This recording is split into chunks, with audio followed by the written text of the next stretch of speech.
Assalamualaikum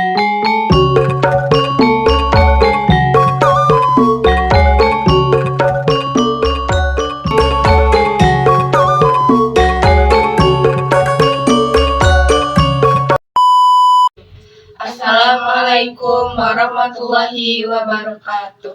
Nepangkeun nami abdi alias sareng rencangan abdi Nabila Alpina.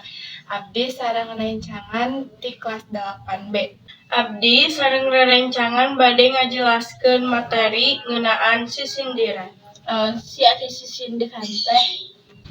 Sisindiran nyaeta puisi tradisional Sunda dina wangun pantun.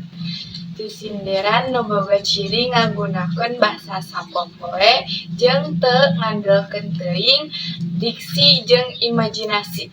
Ciri-ciri sisindiran anu kahiji nyaeta asalna tina kecap sindir anu hartina teu ngomong langsung.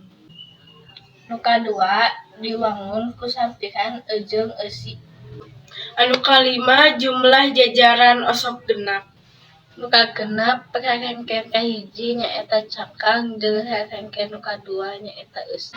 Jenis-jenis sisindiran anu kahiji sisindiran paparikan sarua ciga guguritan anu pola 5 silang A B A B. Anu kadua sisindiran rarakitan kecap dina awal baris sampiran dibalikeun deui dina awal baris eusi. Nu katilu wawangsalan kalimah nu ngandung tata hijiman. Tujuan sisindiran nyaeta kaasih, piwuruh atau bahasa, sesebred atau humor. Sisindiran biasana diucapkeun dina suasana santai, formal atanapi nalika bobodoran. Sisindiran bisa ngabreuhkeun rasa kaayaan masyarakat desa, kaayaan lingkungan, jeung sajabana. Kusah kitu nu tiasa abdi sampekeun jeung rerencangan abdi.